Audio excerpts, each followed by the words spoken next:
শাপলা চত্বরের হত্যাকাণ্ডের মামলায় সাবেক মন্ত্রী লতিফ সিদ্দিকীকে গ্রেপ্তার করেছে গোয়েন্দা পুলিশ। বুধবার আন্তর্জাতিক অপরাধ ট্রাইব্যুনালের মামলায় গুলশান থেকে তাকে গ্রেপ্তার করা হয়। এদিন শাহবাগ থানার সন্ত্রাস বিরোধী আইনের মামলায় ঢাকা মেট্রোপলিটন ম্যাজিস্ট্রেট আদালতে হাজিরা দেন তিনি। হাজিরা শেষে আগামী সপ্তাহের রোববার বা সোমবার ট্রাইব্যুনালের মামলায় আত্মসমর্পণ করার কথা জানিয়েছিলেন তিনি। তবে এর আগেই গোয়েন্দাদের হাতে গ্রেপ্তার হলেন সাবেক এই মন্ত্রী।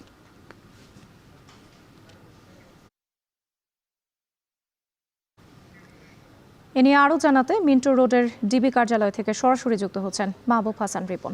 রিপন, লতিফ সিদ্দিকীকে আদালতে তোলা হবে কবে, কি তথ্য রয়েছে আপনার কাছে?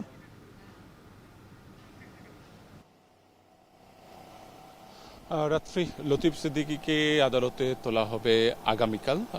আজকে আপনি জানেন যে সন্ধ্যা ৬টার দিকে তার নিজ যে বাসভবন রয়েছে সেই বাসভবন থেকে লতিফ সিদ্দিকীকে গ্রেপ্তার করা হয়। এর আগে ২৭ জুলাই আন্তর্জাতিক অপরাধ ট্রাইব্যুনালে প্রসিকিউশন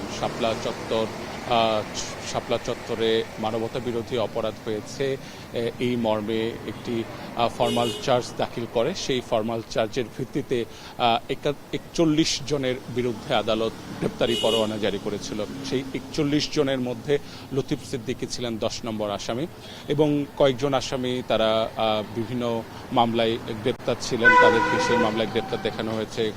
এর শেখ হাসিনা সহ আরও কয়েকজন আসামি তারা পলাতক রয়েছেন, পলাতক দেখানো হয়েছে।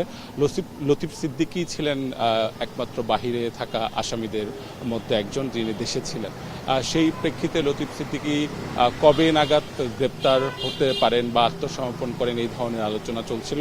আজকে একটি অপরাধ দমন মামলায় তিনি আদালতে হাজিরা দিতে এসেছিলেন। সেই সময় সাংবাদিকরা তাকে প্রশ্ন করেছিলেন এই বিষয়ে।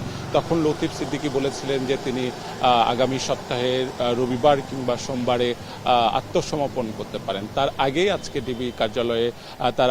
ডিবির পক্ষ থেকে একটি দল তাকে গ্রেপ্তার করেন। পরবর্তীতে তাকে সন্ধ্যার পরবর্তীতে ডিবি কার্যালয়ে রাখা হয়েছে এবং নিয়ম অনুযায়ী ২৪ ঘন্টার মধ্যেই যেহেতু আসামিকে আদালতে হাজির করতে হয়, সেই অনুযায়ী কালকে সকালের দিকেই তাকে আদালতে নেওয়া হবে বলে আমরা জানতে পেরেছি। এই ছিল আমার কাছে ডিবি কার্যালয়ের সামনে থেকে সবশেষ রাত্রে। ডিবি কার্যালয় থেকে যুক্ত ছিলেন মাহবুব হাসান রিপন, জানাচ্ছিলেন বিস্তারিত।